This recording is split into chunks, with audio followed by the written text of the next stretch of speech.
Hey, what's up? Dean, Senior Performance at the shop and getting ready to close up. Side right. Um,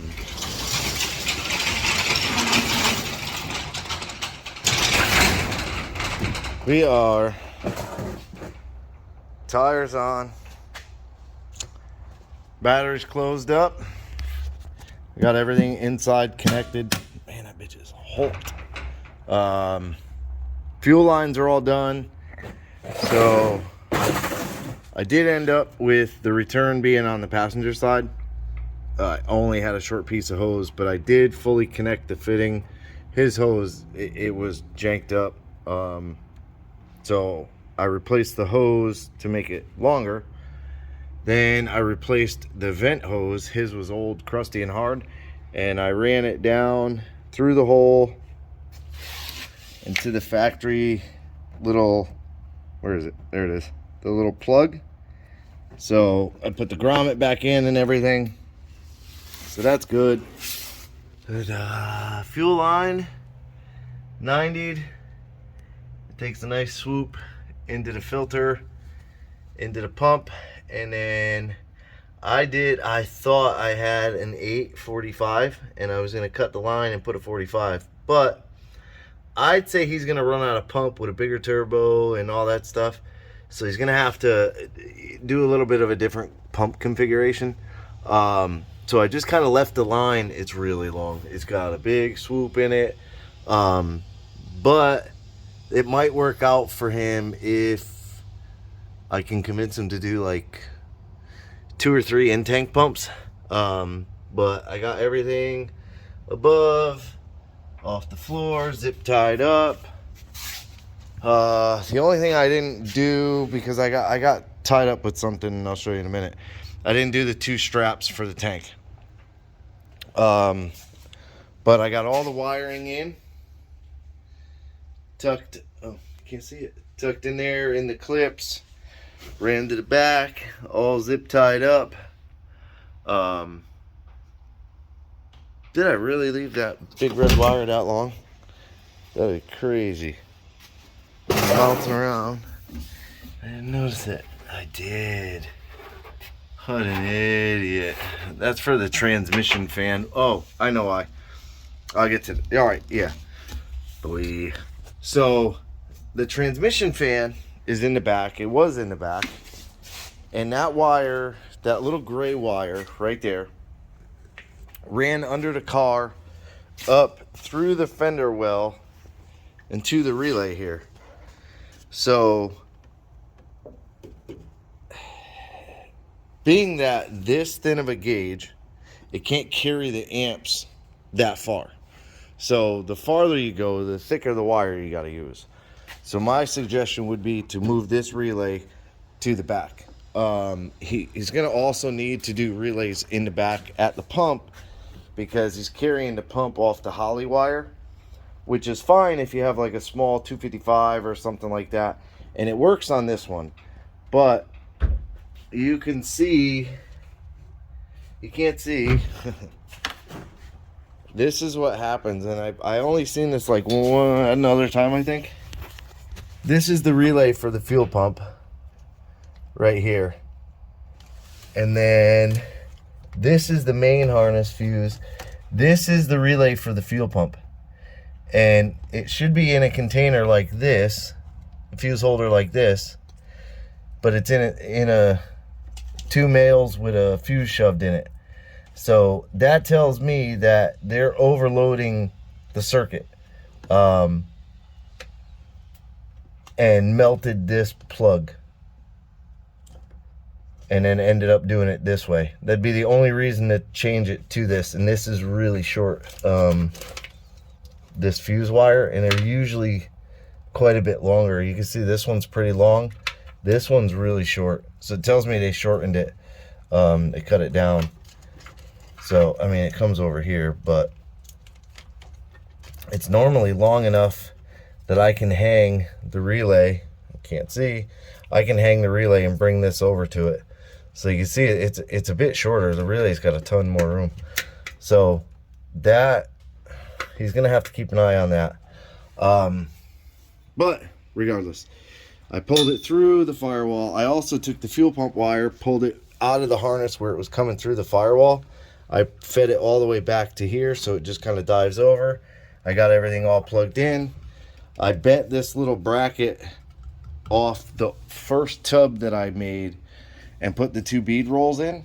So I actually just cut it, put a bend in it, put 4 bolts, and it's actually pretty solid. These are just tacked on. If he doesn't like it there, he could just break it back off pretty much. I also patched the floor and seam sealed it. Seat is in. It sits really far forward. We're some short little bastards, but sits pretty good for me. I'm comfortable in it. I mean, it's his car, so it matters if he's comfortable in it. Not that he's come by. I thought he would have come by, so maybe he's giving me the car. So now officially is Sierra Performance's Mustang. What was the other thing? Okay, so I got everything wired prior to hooking up the battery. Fuel pump fully wired, trans fan, pump was plumbed, all that stuff. Then I noticed that, oh, Maron. So the little 3.5, son of a bitch, stay somewhere. When you key it on, I think it'll come up to the right screen.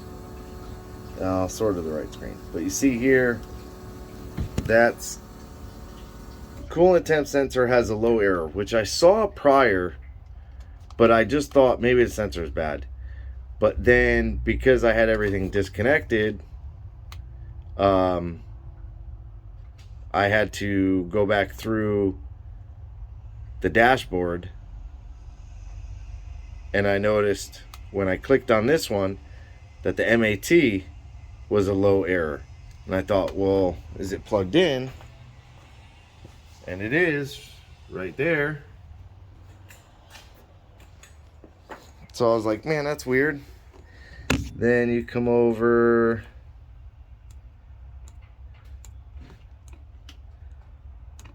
to just the standard dash number 3, and the fuel pressure also has a low error.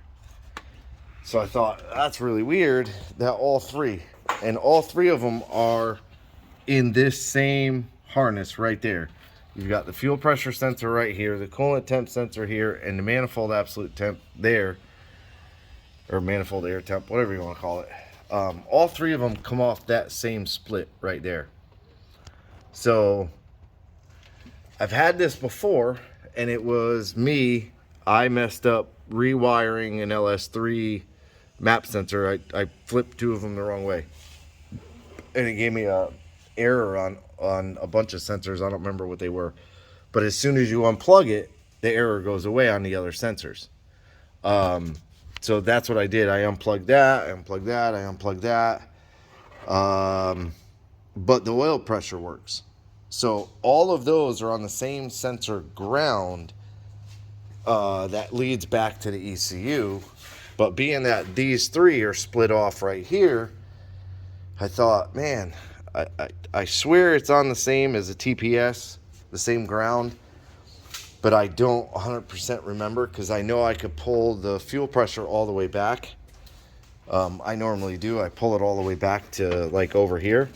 So then I came over here and I pulled this harness out and noticed that it just has a ton of electrical tape on it, and that's not really the way Holley does this harness. I mean, they use electrical tape, but they don't use it quite like this. Theirs is, just a little bit neater. Not that there's anything wrong with this, but obviously somebody cut into this and made some changes, and I'm thinking it's in this bundle that ground is messed up, because they also used the oil pressure sensor, not used it, but they had to extend it to go down to that side of the pan. So, which they didn't have to do, because this is actually a Gen 4 motor. And on this Gen 4, back here, you can't really see it, but right there is actually a cap that you could take off, and you can screw an oil pressure sensor in there, like a standard LS oil pressure sensor, and then you could plug right into it. So I'm not really sure why they went down. It's somewhere down there. Somewhere down. Oh, you can kind of see the sensor poking out behind the steering column there. Kind of, sort of, not really. But anyways, so I found that and I thought, man, that's really weird, you know. So I got tied up with trying to figure it out and trying to sort it out for him. But I got to get the car done for him.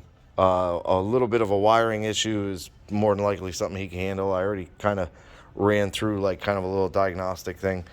So I jumped back on, putting the seat back in and everything, and now it's, you know, adjusting it a million different times. I'm comfortable in it, but again, it's his car. He has to be comfortable in it. So hopefully he's comfortable in it, and then we can go from there. But the car does run.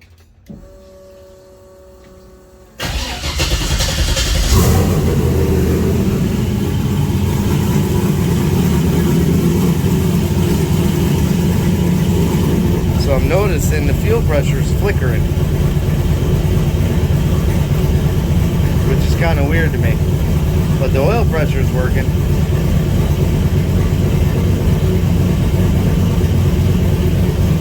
There it goes, -11. That's weird that that's flickering like that.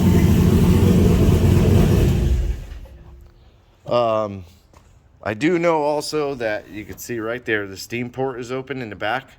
They did a crossover tube, like a front crossover tube. They used it on the back, which, you know, is kind of a good thing. But I did notice when I brought the car over here that it was squirting water out of there. So he'll need to either cap that, or best scenario is to take a hose and tie it into the front one. Where's front ones? Oh. Got them. The front ones are capped. So I would say the cylinder heads are actually on reversed in a sense. Or they just capped that because they didn't have another one to do. So that right there is the steam port cap. And I assume there's one on the other side as well.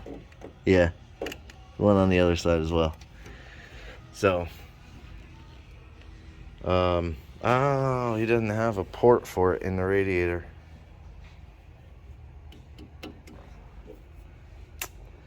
So yeah, the little things that I wish I knew, and I wish I had given myself more time. I would have fixed a couple little things for him, but onward we go. I got the dipstick up here for the transmission right there. I was checking the fluid. But yeah, I mean, 2 straps away from being 100% done. Yeah, nothing else. So 2 straps from being done. I'll have them knocked out first thing in the morning. So Sean, if you want your car, or if you'd like to buy our new shop car, I'd be willing to sell it to you for a good price. But yeah, like, subscribe, hit the bell, leave me a comment. Have a good day.